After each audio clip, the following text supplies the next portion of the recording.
Ok, alors maintenant que vous avez vu comment gérer les contacts, comment créer des tunnels de vente, on va voir les emails puisque évidemment, envoyer des emails, c'est un excellent moyen de monétiser votre business, de gagner de l'argent, de faire des ventes.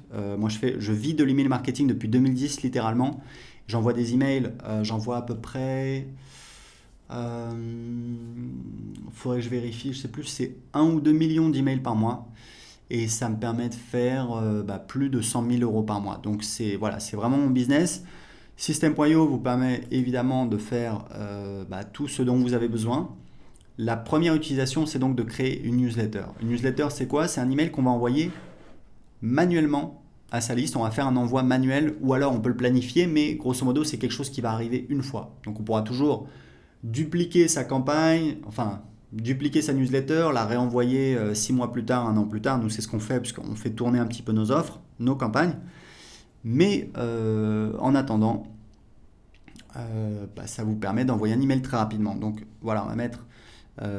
Donc pour le titre de l'email, je vous conseille fortement. Il y a toujours quelque chose qui fonctionne très bien, c'est bénéfice plus curiosité. Donc par exemple, euh, la méthode agir pour investir dans l'immobilier. Voilà, donc investir dans l'immobilier, c'est un bénéfice. La méthode agir, qu'est-ce que c'est? Il faut cliquer pour voir.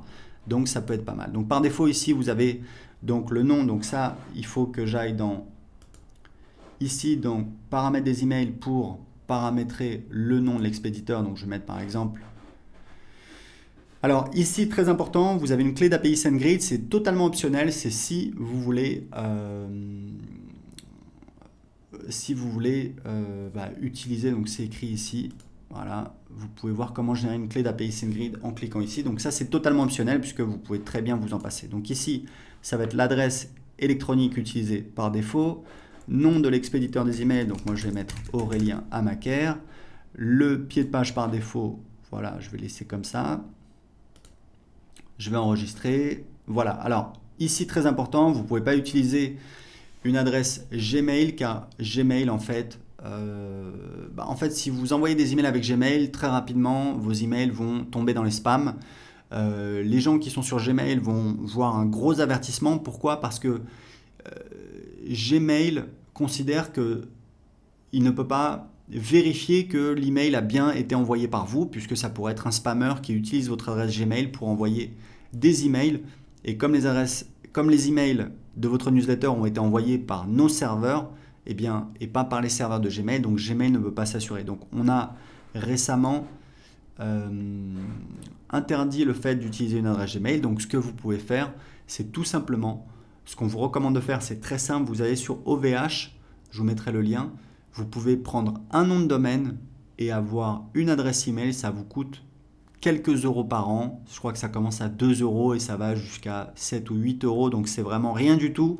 Et ça vous permet de professionnaliser votre business, d'être plus crédible en ayant votre propre nom de domaine. Donc je vais retourner dans les newsletters. Donc créer une newsletter. Voilà, donc le titre, etc. Ici, vous mettez le corps de l'email. Ici, vous sélectionnez les contacts à qui vous voulez envoyer cet email.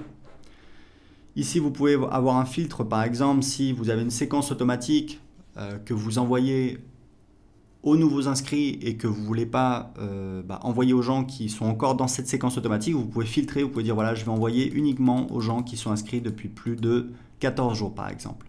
Ici, vous pouvez ajouter une pièce jointe. Ici, vous pouvez exclure des tags. Donc, vous voyez, automatiquement, ça va désélectionner ici.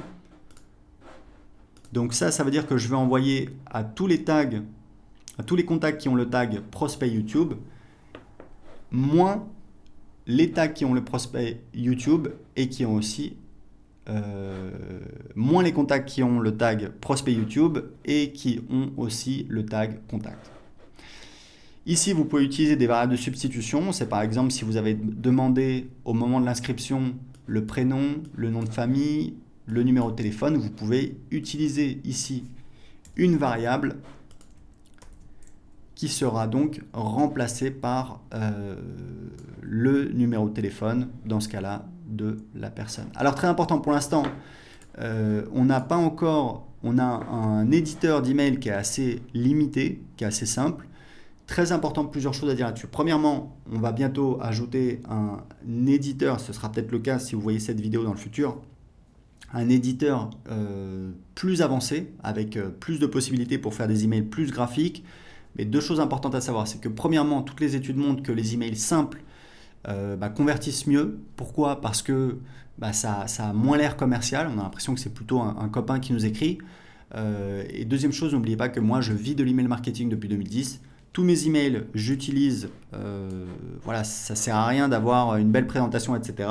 Je sais qu'il y a des gens qui y tiennent, c'est pour ça qu'on va le faire, mais juste pour vous dire que vous pouvez très bien commencer à vendre et vendre avec uniquement un éditeur très simple comme celui-là. Donc voilà, donc ça c'est pour les newsletters, vous enregistrez.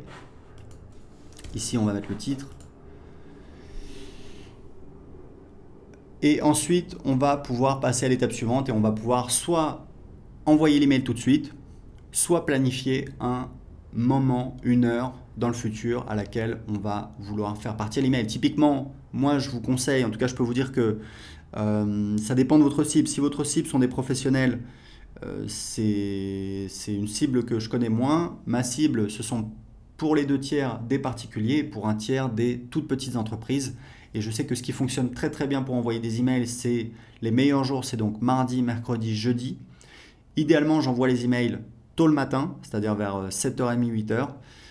Les emails et le dimanche soir, c'est très très bien aussi. Les moments les moins bons pour envoyer des emails, c'est donc le lundi. Le lundi matin, les gens retournent au boulot, ils sont motivés, ils ont des réunions, ils ont des tâches qui les attendent, donc ils sont moins disponibles. Le samedi, alors le vendredi soir évidemment tout le monde sort. Le samedi les gens ils font les courses, ils sortent, ils voient des amis, etc. Donc ils sont moins devant leur ordinateur. Le dimanche matin je pense que c'est pas mal et le dimanche soir c'est vraiment très très bien pour envoyer des emails. Donc voilà, donc moi c'est surtout mardi, mercredi, jeudi et dimanche. Ok ? Donc ça c'est des petits conseils pour envoyer des emails, des petits conseils très simples. Ici vous avez donc les campagnes et pour créer une campagne vous allez voir ça va être par exemple... Voilà, si vous voulez que quelqu'un qui s'inscrive à votre blog reçoive automatiquement des conseils, vous avez promis 7 conseils pour ta.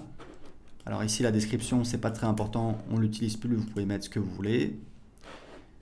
Donc on a la confirmation, la campagne a été créée avec succès, donc on va cliquer sur, donc là on a la campagne, on va cliquer et là on voit les emails de la campagne. Donc on va créer la première étape, donc pareil ça va être un email. Ici, on va dire quel est le délai entre cet email et le précédent, placé après cet email, donc on va laisser comme ça. Et c'est ça qui nous permet tout simplement de réordonner les emails. Alors, je ne peux pas enregistrer parce que j'utilise une adresse Gmail, il faudrait que j'utilise une adresse avec un nom de domaine. J'en ai, mais pas sous la main. En tout cas, ici, vous allez voir vos emails que vous allez pouvoir créer. Et ici, vous avez donc une remarque, c'est assez intéressant, c'est-à-dire que moi, quand je crée des séquences, et j'ai des séquences dans tous mes business. Je mets toujours en place des séquences qui vendent en automatique. C'est des séquences qui durent en général 1 semaine à 2 semaines, parfois un petit peu plus. Mais en général, voilà, c'est 1 semaine à 2 semaines. Je vais envoyer des emails. Au début, ça va être plutôt ça va être des emails assez soft. On va envoyer du contenu, on va répondre à des objections, on va répondre à des questions fréquemment posées, on va envoyer des témoignages, on va peut-être ajouter des bonus. Et puis, au fur et à mesure qu'on approche de la date limite, je vais commencer à mettre un petit peu plus la pression en disant on arrive bientôt à la fin de la date limite pour profiter du bonus, inscrivez-vous maintenant, etc., etc. Donc, ce que je vous conseille, puisque c'est pareil, ça fait des années que je fais ça, si vous voulez mettre en place une séquence de vente d'emails en automatique, faites simple. Prenez-vous 2 heures, vous faites 3 emails, hop, vous avez 3 emails qui tournent, plus besoin de vous en préoccuper. Vous pouvez faire 5 emails, 7 emails, 10 emails, c'est pas très important. Ce qui est important, c'est vraiment de ne pas essayer de faire parfait, d'avoir quelque chose qui est présent, d'avoir une petite séquence qui tourne et qui va travailler pour vous, puisque vous allez voir que vous allez voir le nombre de contacts à cette étape, vous allez voir le nombre de contacts qui sont en train d'avancer comme ça. Vous allez voir les statistiques et puis ici, vous avez un champ remarque qui est assez utile où en fait, moi, je note quel est le but de cet email. Donc ça va être témoignage, annonce bonus, répondre aux objections, etc., etc., etc. Donc ici, vous allez ajouter les emails de vos campagnes. Donc vous voyez, c'est très simple. Vous pouvez soit envoyer des newsletters, donc c'est des envois manuels qui sont réalisés une fois, même si vous pouvez ensuite dupliquer vos newsletters pour les renvoyer peut-être 6 mois plus tard. Vous avez également accès à des statistiques détaillées sur quelles sont les personnes qui ont ouvert l'email, quelles sont les personnes qui ont cliqué sur l'email, quelles sont les personnes qui ont cliqué sur spam. C'est très important parce que ces personnes-là, il va falloir, ce que je vous conseille, c'est de supprimer ces personnes-là, parce que c'est des personnes qui apparemment ne veulent pas recevoir vos emails.